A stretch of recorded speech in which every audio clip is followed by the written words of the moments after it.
Pag-usapan natin ang mga pangyayari kasi alam ko naman na hinihintay nyo na magsasalita ako. Okay. As always, I Tingnan natin want si to be Madam. very clear Kanyang mga sinasabi. that I am not defending Martin Romualdez for the sake of defending him. Ang akin lang, I'm just gonna state the facts that hindi ko maintindihan talaga kung bakit ang state witness ay hindi mas mabigat sa mga witness na literal na mga chismosa lang na galing sa kung anong kanto. Ang state witness, which is si Yusek Bernardo, napakaklaro na may dokumento, may paper trail, may proheba sa lahat ng pinagsasabi niya. And because state witness siya, meron talaga siyang legal repercussions pag siya ay nagsinungaling. Habang yung mga mask witnesses na kunong umaakusa kay Martin Romualdez, literal be, chismosa sa kanto. Asaan si Orly Gotesa, yung unang lumitaw na witness, na hindi nga ma-sure kung anong address ang gagamitin sa mga pag-aakusa niya. Correct. Fake pa ang affidavit niya dahil hindi naman talaga ito ni-notarize ng actual na lawyer, dininay pa. At asan siya ngayon?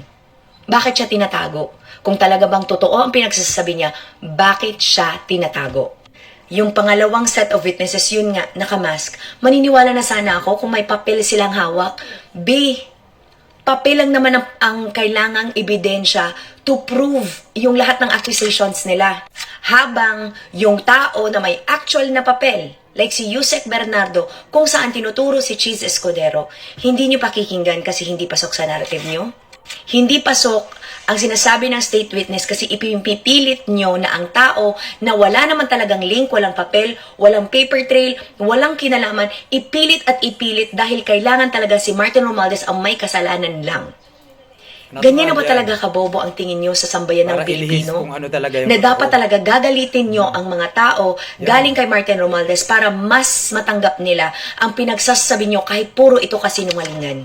Ako kasi, I really don't want to defend somebody who does not need defending. Sa totoo lang ha, kasi it's logic.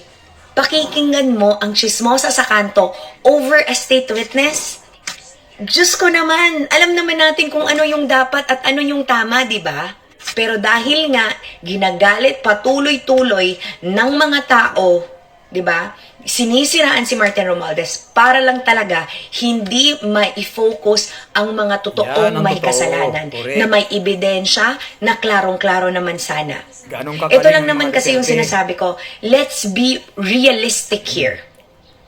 Bakit ipinipilit ng mga tao na gawing may kasalanan si Martin Romualdez na kahit isang katiting na ebidensya wala silang maipakita, kundi pag-iingay at pagchichismis lamang? Si Yusek Bernardo inipresenta ang sarili sa Senate Blue Ribbon. Nagpakita, hindi nagtago. Same kay Martin Romualdez, never umalis sa bansa. Never. Faced all of the investigations, bumaba pa bilang speaker para magbigay daan sa lahat ng investigasyon. At kahit wala silang nakikita, ipinipilit pa rin nila na siya ang may kasalanan. Ano yan? Joke? And syempre, ang mga tao tatanggapin yan. Bakit? Yan kasi ang narrative ng taong hinihimod nila sa puwet, hindi ho ba? Si Cheese Escudero ilang beses pinangalanan. Ilang beses, pero parang bingi yung mga tao. Parang bulag sa katotohanan. Sino ba talaga ang pinoprotektahan nyo sa side na yan? Ang totoong mastermind, hindi ho ba? Ang totoong may kasalanan, hindi ho ba? Para Na pag hindi kayo hindi nag-iingay at pag hindi si Martin Romualdez ang may kasalanan, malalaman kung sino ang totoo. 'Di ba? Hindi nyo ba naisip 'yan, 'di ba? Napakasimple talaga na mas madaling siraan ang wala namang dokumentong masabit kasi inosente siya. Mas mabilis kasi sinimulan nyo na yung narrative years ago pa kasi ayaw naming i-defend eh. Ayaw naming sagutin. And sa totoo lang, nakaka-frustrate. Bakit? Kasi para sa akin, kahit na anumang matinong sistema, ang hindi maingay, 'di ba? Ang talagang ginagawang may kasalanan kahit ito naman yung inosente. At yung nag-iingay, yun pa yung sinasabihang inosente kahit totoo namang may kasalanan. Kasi dapat, 'di ba, yung may ebidensya dapat ang paniniwalaan. Yung dokumento na hawak-hawak mo kasi sa totoo lang nakakatawa, 500 pages yung report nyo. May nakakatawa pang diagram sa huli na mas magaling pang gumawa ng diagram yung anak kong 7 years old. Tapos yun ang mas mabigat. I just need the document for you to show and prove that it is linked to Martin Romualdez. Yun lang.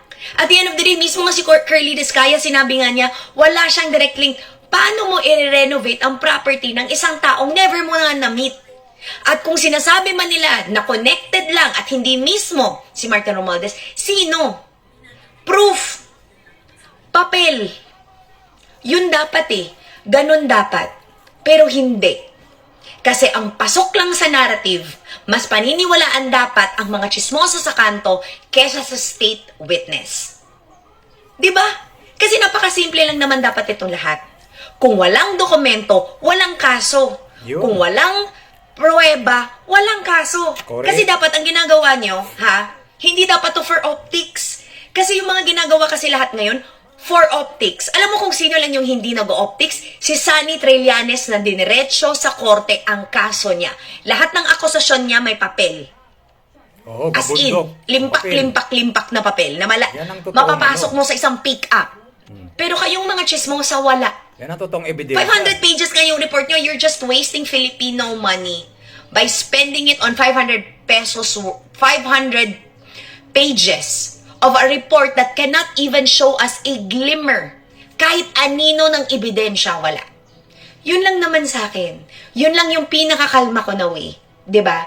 Na para sa akin, ang katotohanan lamang, 'di ba, ay pumirma. 'Di ba, pumirma si Cheese Escudero sa BICAM report, si Martin Romualdez hindi. Tapos siya yung mastermind. Make it make sense. Tapos ngayon, pinipilit nyo na pinapawalang sala si Cheese Escudero. Kasi bakit? Ganon kabigat ba talaga ang alam ni Cheese na ayaw nyo siyang ibenta? Anong meron? Bakit puro optics to lahat? Tas yung tao na nananahimik, na wala kayong mahanap-hanap na ebidensya, ipinagpipilit nyo, you're making Martin Romualdez wear shoes that do not fit him because Ayaw they're kasi not maling for sa mga him. Duterte. You are Hindi lang making maungkat. him Ganun yun, liable kasimple. for something that has nothing to do with him. No proof at all. Kahit anumang gawin ninyo, it's all chismis. Chismis to hide the fact that yung totoong may kasalanan, you are protecting them. Yes. Yan yung Correct. masakit at yan yung frustrating.